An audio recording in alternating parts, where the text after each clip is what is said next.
تہجد کے وقت جب سجدے میں سر رکھ کے کہو گے سبحان ربی الاعلی، تو پھر اندر سے ایسی روشنی پھوٹے گی، اندر بوٹی مشک مچایا اتے جاں پھلاں تے آئی ہو، پھر کیفیات نصیب ہوں گی، پھر من میں چراغا ہوگا، آؤ اپنے آپ کو مالک کی چوکھٹ پہ لے جاؤ، اس کی دہلیز پہ لے جاؤ۔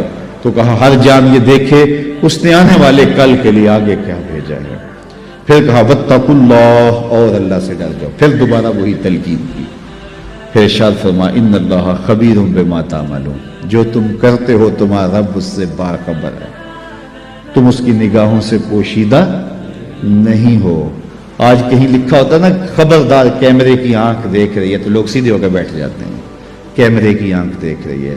کیمرے کی تو لائٹ بھی بند ہو سکتی ہے، اس کا سسٹم خراب بھی ہو سکتا ہے، لیکن جو رب کے کیمرے لگے ہیں وہ سسٹم کبھی خراب نہیں ہوتا۔ کیمرے کی ایک رینج ہے، اس سے آگے نہیں دیکھ پاتا، لیکن مالک کی شان کے ارا زبیبا نملۃ السودا، کالی رات کے اندھیرے میں، کالے پہاڑوں کے سلسلے میں، گہری غار کے اندر چیونٹیوں کے عمیق سوراخ میں جب چیونٹی چلتی ہے تو اس کے ننھے مہین قدموں سے سینہ سنگ کے اوپر جو وہمی اور گمانی لکیر بنتی ہے، تمہارا رب اس کو یوں دیکھتا ہے جس طرح دیوار چین کو دیکھتا ہے۔ اس کی نظروں سے کیا ہماری خلوتیں پوشیدہ ہیں، ہمارے اعمال پوشیدہ ہیں، کیا اس کی نظروں سے ہمارے خیال پوشیدہ ہیں؟ دروازہ مقفل کر کے اگر ہم گناہ کریں گے تو کیا مالک سے پوشیدہ ہوں گے؟ لوگوں سے تو پوشیدہ ہیں، لیکن مالک سے پوشیدہ نہیں ہے۔ یہ عقیدہ جم جائے تو بند کوٹری میں بھی جرم نہیں ہو سکتا۔ آپ دیکھتے نہیں ہیں کہ جب دروازے مقفل کر کے بت کے اوپر بھی موٹا کھیس ڈال کے زلیخا بولی ہے تا لگ یوسف اب تو آ جاؤ، اب تو کوئی نہیں دیکھ رہا، تو جناب یوسف نے کہا کالا معاذ اللہ، میں اللہ کی پناہ میں آتا ہوں، تو اپنے اس بے جان بت اور مجسمے سے بھی حیا کرتی ہے، اور اس کے اوپر بھی جو دیکھ نہیں سکتا پردہ ڈال لیا ہے، اور میں اس سے حیا نہ کروں جو ساتویں کوٹڑی میں بھی دیکھتا ہے۔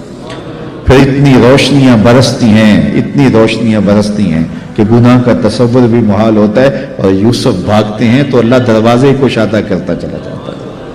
تو آؤ تو اس چوکھٹ پہ، تو وہ تو بند کمروں کے ماحول دیکھتا ہے، اس سے تو کوئی چیز پوشیدہ نہیں ہے۔ یہ یقین اتر جائے، روح میں جم جائے، تو پھر زندگی سنور جاتی ہے۔ اور میں آپ کو ایک اور بات عرض کرنا چاہتا ہوں کہ بطور سنی آپ تو یہ بھی عقیدہ رکھتے ہیں کہ رسول کریم کی نگاہوں سے کچھ پوشیدہ نہیں ہے، تو کیا یہ عقیدہ 3 گھنٹے کے مناظرے کے لیے رکھا ہوا ہے کہ عمل پہ بھی اس کا کوئی اثر ہے؟ اگر عمل پہ کوئی اثر ہے تو پھر بند خلوت کدے میں بھی جرم کرتے شرم آئے کہ رسول اللہ کی نگاہوں سے تو کچھ پوشیدہ نہیں ہے۔ پھر ہماری خلوتیں جو ہے وہ پاک ہو جائیں، ہماری جلوتیں پاک ہو جائیں، ہم رسول اللہ کی نگاہوں سے بھی پوشیدہ نہیں رہ سکتے۔ ان کی نگاہیں دوربین بھی دیکھتی ہے، ہمارے رب کی نگاہیں بھی دیکھتی ہیں، حضور اللہ کی عطا سے دیکھتے ہیں۔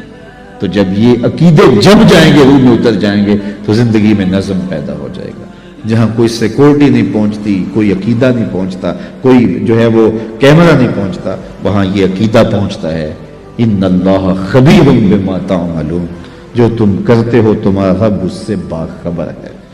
تو آئیے میں اور آپ اپنی زندگی کو ایک نظم میں لائیں۔ جو اللہ نے ہمیں مہلت دی، وقت دیا، آج ہمیں اللہ نے مہلت دی ہے، ہمارے پاس ابھی زندگی ہے، سانسیں چل رہی ہیں، توبہ کا دروازہ بھی بند نہیں ہوا، اس کے چوکھٹ اس کے حضور آئیں گے، توبہ کریں گے، وہ سارے گناہ معاف کر دے گا۔ آئیے اپنی زندگی کو اس کی دہلیز پہ لے آئیں۔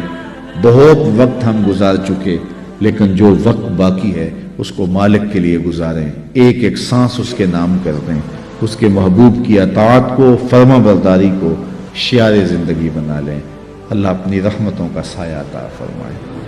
میں زیادہ لمبا خطاب کرتا، لیکن میرا خیال ہے سمجھنے کے لیے، سوچنے کے لیے، عمل کرنے کے لیے اتنی باتیں بھی کافی ہیں، اور ایک تھکے ہوئے شخص سے اتنی باتیں بھی اگر آپ تک پہنچ گئی ہیں تو ان پر عمل نصیب ہو جائے تو زندگی میں بہت کچھ تبدیلیاں لائی جا سکتی ہیں۔ میں آپ کے لیے دعا گو ہوں، اور آپ سارے لوگ میرے لیے دعا گو رہیں کہ اللہ ہم سب کی زندگی خوبصورت کر دے، خیرات حسنات دنیا اور حسنات آخرت عطا فرمائے، ہمیں بھلائیاں بھی دے، اپنی یاد بھی دے، اپنا ذکر بھی دے، ہمیں رزق حلال دے، حرام کے ایک لقمے سے بھی ہماری حفاظت کرے۔ یہ دن مارو مار لگی ہے، بھاگ دوڑ لگی ہے کہ ہم بہت امیر ہو جائیں، ایک دوسرے سے امیر ہو جائیں، چھوڑو اس فکر کو، بس اللہ کے حضور پیش ہونے کا سوچو۔ حضرت سری سکتی رضی اللہ تعالیٰ عنہ فرمایا کرتے تھے، میں تو اس بات سے ڈرتا ہوں اپنے رب کا سامنا کیسے کروں گا۔ سب سے بڑی بات تو یہ ہے، تو جو اللہ نے دے دیا ہم بھوکے نہیں سوتے ہیں۔ میں تو جب سے ہوش سنبھالی آج تک بھوکا نہیں سویا، تو میرا خیال آپ بھی نہیں سوئے ہوں گے۔ وہ پتھر کے اندر جو کیڑا ہے اس کو بھی رزق دیتا ہے، اس نے رزق ذمہ لیا ہے۔ وَمَا مِن دَابَّةٍ فِي الْأَرْضِ إِلَّا عَلَى اللَّهِ رِزْقُهَا، زمین پر چلنے رینگنے والی کوئی چیز نہیں جس کا رزق اللہ کے ذمہ کرم پہ نہ ہو۔ وہ تو یار ہمیں تو 2 وقت کی روٹی سادہ سی چاہیے ہوتی ہے۔ ایک پرندہ ہے ہنس سچے موتی کھاتا ہے، سچے موتی، اور آپ پنساری کے پاس چلے جائیں تو آپ اس کو ہزاروں روپے دیں تو وہ تولوں اور ماشوں میں آپ کو دے گا، اتنے کم یاب، اور پھر بھی آپ یقین سے نہیں کہہ سکتے کہ یہ سچے ہیں، ہزاروں روپے خرچ کر کے۔ تو ہمیں دوائیوں میں استعمال کرنے کے لیے وہ اگر چاہیے تو پھر تولوں ماشوں میں ملتے ہیں، اور دنیا کے اوپر ہزاروں لاکھوں ہنس پائے جاتے ہیں، اور روزانہ پیٹ بھر کے ان کو موتی چاہیے ہوتے ہیں۔ رب روزی عطا فرماتا ہے، اس کے لیے کوئی مشکل نہیں ہے۔ ہماری ہڈیاں تو پاؤ 2 پاؤ دودھ جو ہے وہ گوشت سے پک جاتی ہے، لیکن ایک دن کے اندر ایک شیر کتنا گوشت کھاتا ہے، اللہ اسے روزی دیتا ہے۔ تو وہ ہماری ضروریات پورا کرنے والا، اپنی ضروریات اس کے ذمے، اور اس کے جو حکم ہے وہ اپنے ذمے لے لے۔ من کان للہ کان اللہ لہ، جو اللہ کا ہو جائے اللہ اس کا ہو جاتا ہے۔ وَيَرْزُقُهُ مِنْ حَيْثُ لَا يَحْتَسِبُ، اور پھر اللہ وہاں سے دیتا ہے جہاں سے اسے گمان بھی نہیں ہوتا۔ ہم خام خواہ کی ٹینشن پالی ہوئی ہے سویر سے لے کر شام تک، ہمارے لیے صرف اتنا کام ہے کہ ہم مزدوری کریں، محنت کریں، دفتر جائیں، بس اتنا کام ہے۔ باقی کہاں سے آئے گا، کیسے ہوگا، یہ ٹینشن لینے کی ضرورت نہیں ہے۔ دفتر جا رہے ہو، کاروبار پہ جا رہے ہو، درود پڑھتے ہوئے جاؤ، بس بات ختم۔ واپس آؤ تو درود پڑھتے ہوئے آؤ، جو کام کرنا ہے وہ کرو، بس اللہ تمہارے رزق کا جو ذمہ لیا ہے، حدیث میں آتا ہے رزق بندے کو ایسے تلاش کرتا ہے جیسے موت تلاش کرتی ہے۔ اس لیے کوئی ٹینشن نہیں ہے، کوئی پریشانی نہیں ہے۔ اصل پریشانی ہے آخرت نہ بگڑ جائے، اس کا پھر دوسرا موقع نہیں ہے۔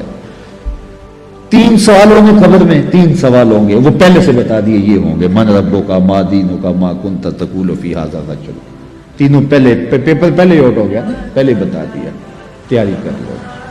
ہم پیپر دیتے ہیں لیکن اگر فیل ہو جاتے ہیں پھر سپلی دوبارہ دے دیتے ہیں، پھر دوبارہ 3 موقع تو ہوتے ہیں، لیکن یہ پیپر ایسا ہے کہ پہلے ہی آؤٹ کر دیا لیکن موقع دوسرا نہیں ملنا، وہ ایک ہی ہے موقع، اگر فیل ہو گئے تو فیل، کامیاب ہو گئے تو کامیاب۔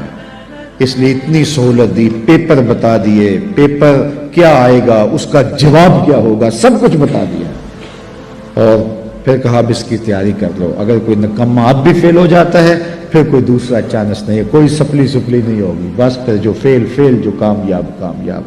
جب اتنا حساس معاملہ ہے تو پھر ہم کیوں اپنی زندگی کو مرتب نہیں کرتے، کیوں منظم نہیں کرتے؟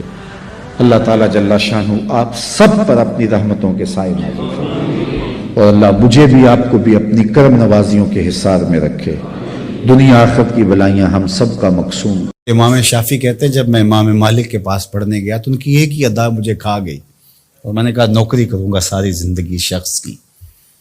محدث جب روایت کرتے ہیں تو سند کو جب صحابی تک لے جاتے ہیں اور پھر صحابی کہتے ہیں کالا رسول اللہ صلی اللہ علیہ وسلم، کہ حضور علیہ السلام نے فرمایا، اللہ اکبر۔ تو امام مالک جب حضور علیہ السلام کی حدیث بیان کرتے تو حضور کے روضے کی طرف اشارہ کر کے کہتے اس قبر منور کے مکین کا یہ فرمان، اس بقائے نور کے باسی نے یہ کہا ہے۔ تو کہتے ہیں کہ جب اشارہ کرتے تو کیا وہ کیفیت ہوتی، اللہ اکبر۔ تو یہ عقیدتوں کے رنگ ہیں۔ حضرت سعید بن المسیب لیٹے ہوئے ہیں، بیمار ہیں، اٹھنا مشکل ہو رہا ہے، کوئی آیا اور حضور کا فرمان پوچھا، حضور کی حدیث سننا چاہتا ہوں، میں اقعدونی، مجھے اٹھا کے بٹھا دو۔ تو کہا حضرت لیٹے لیٹے بیان کر لیجئے۔ فرمایا انی اکرہ ان احدث حدیث رسول اللہ وانا مستجع، کہا یہ میں گوارا ہی نہیں کرتا کہ حدیث حضور کی بیان کروں اور خود لیٹا رہوں.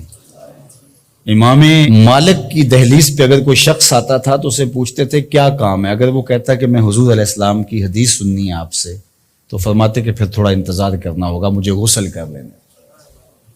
غسل کرتے, خوشبو لگاتے, تخت بچھ جاتا, بخور سلگھا دیا جاتا, پھر اس کو بٹھاتے اپنے سامنے, کہا اب پوچھ اور میں تمہیں حضور کا فرمان سنا. یہ اہتمام ہے حضور کی حدیث کی روایت کا. امام بخاری نے صحیح بخاری میں جتنی بھی حدیث روایت کی, ہر حدیث لکھنے سے پہلے غسل کیا ہے, 2 نفل پڑھے ہیں اور پھر حدیث لکھی ہے.